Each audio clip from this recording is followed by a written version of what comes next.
এই বাংলার মাটিতে পীরদের ঘাটিতে, বাংলার মাটিতে পীরদের ঘাটিতে আবার যদি জন্মায় কোন নাস্তিকের দল, কোটি কোটি মুসলমানের নামবে আবার ঢল। 90% মুসলমানের সোনার বাংলাদেশে নাস্তিকতার গন্ধ কেন আজও ভেসে আসে?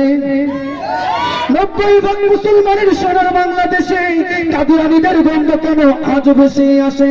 মোরা কাউকে ছাড়ব না, বাধা মানব না, কাউকে ছাড়ব না, বাধা মানব না। হাতের মুঠে পাইর যদি কাদিয়ানীদের দল, একে একে সবগুলোরে করব কতল।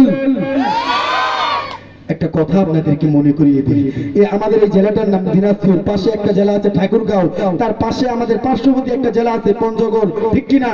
ও মুসলমান, একটু দিল থেকে শুনবেন, সংক্ষেপে বলতেছি। এই পঞ্চগড়ের ভূমিতে কিছুদিন পূর্বে একটু কাদিয়ানীদের উতাল পাতাল সৃষ্টি হয়ে গেছে, ঠিক কিনা?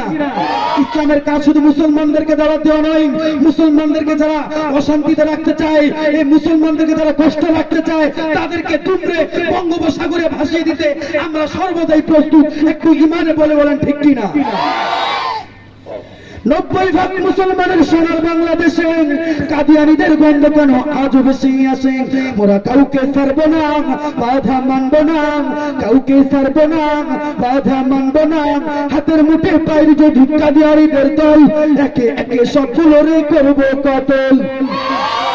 আমাদের নবী বিশ্ব নবী কোরআনেতে আছেন, তোমাদের নবী গোলাম মুহাম্মদ কোন বিধানে আছে, ঠিক কিনা?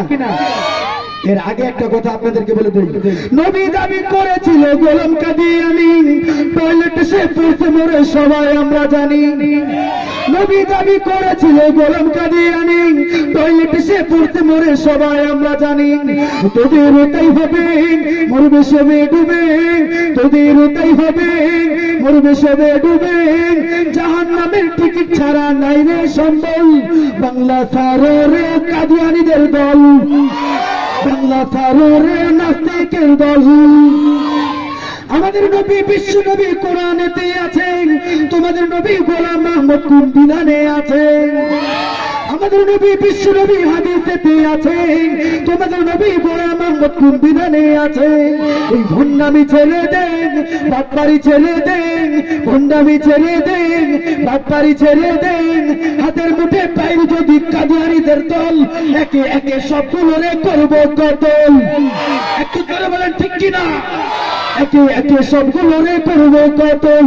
এই বাংলার মাটিতে পীরদের ঘাটিতে, বাংলার মাটিতে পীরদের ঘাটিতে আবার যদি জন্মায় কোন নাস্তিকের দল, কোটি কোটি মুসলমানের নামবে আবার ঢল, কোটি কোটি মুসলমানের নামবে আবার ঢল, কোটি কোটি মুসলমানের নামবে আবার ঢল।